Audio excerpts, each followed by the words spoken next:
Aujourd'hui, petite vidéo, Macron, game over. Les promesses d'un charlatan qui détruit la France aux ordres de ses maîtres. Un lâche et un enfant gâté colérique qui veut se prendre pour le nombril du monde. Première bataille, c'est de loger tout le monde dignement.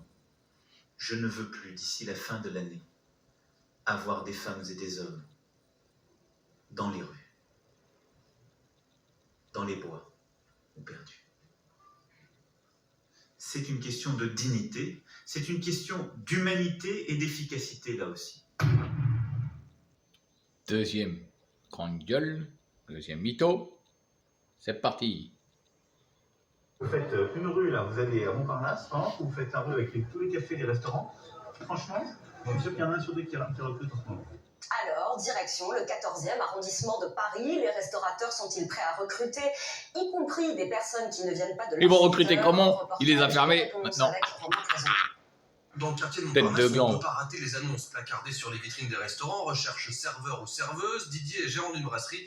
Il a du mal à recruter. J'ai besoin de profils, un temps complet, un temps partiel. Il ne faut pas non plus se leurrer, c'est un métier, on va dire, qui ne vend pas du rêve, avec des contraintes horaires qui sont assez spécifiques. Mais bon, on traverse la rue pour trouver du travail, ça se saurait. C'était en 1960 ça. Quelqu'un traversait la rue, il avait du boulot aussitôt. Il perdait son boulot, il retraversait un autre carrefour, il avait du boulot. Non, c'est fini tout ça. Macron est la mission de ses maîtres. J'ai d'ailleurs jamais cherché vraiment à faire une carrière dans ma vie.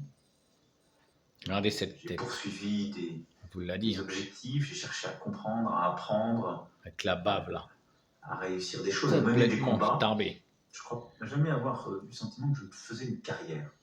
Et Ah, ils l'ont bien choisi pour le mettre là-haut, hein, ces champ maîtres. politique, Ils ont mis un taré. je vis ça comme une mission. Ah bah vive la France. Il y a une dimension de spiritualité. Regardez, Il y en a une. Et en tout cas, la conviction qu'il existe une transcendance. Oui. Quelque chose qui dépasse, qui vous dépasse, qui vous a précédé et qui restera. Vous sentez l'âme d'un guide. Pareil, je pense que ce n'est pas quelque chose qu'on sent pour soi. Quelque chose qui advient ou n'advient pas. C'est différent. et puis sa dernière, voilà, la meilleure celle-là. Macron qui annonce les trucs bibliques. Il sait ce qu'il dit. Il sait ce que ses maîtres lui ont dit de faire. Alors il l'annonce. La voilà. Je crois que notre génération doit savoir que la bête de l'événement est là. Et elle arrive.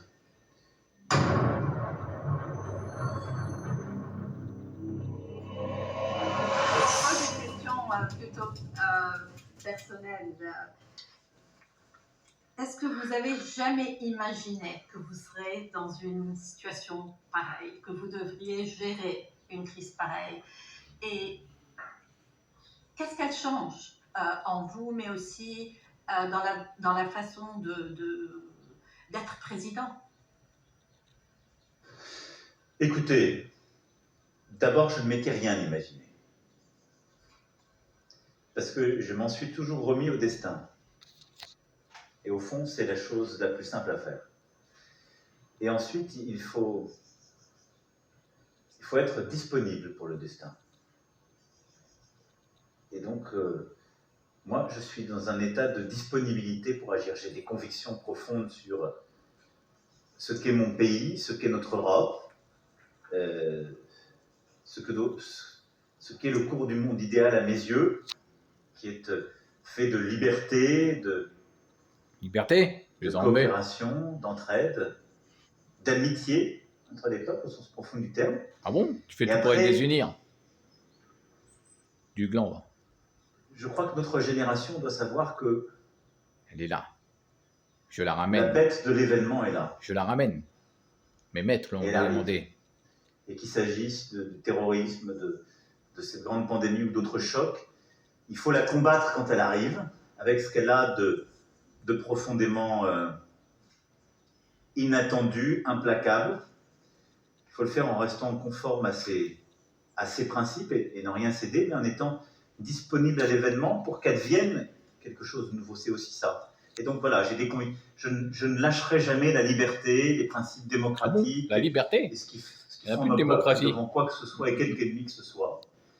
Et en même temps, je pense que ces moments-là sont ceux qui nous permettent aussi d'inventer peut-être quelque chose de nouveau pour notre humanité. Ce qu'on a dessiné au travers de cette discussion, c'est-à-dire un équilibre nouveau dans l'interdépendance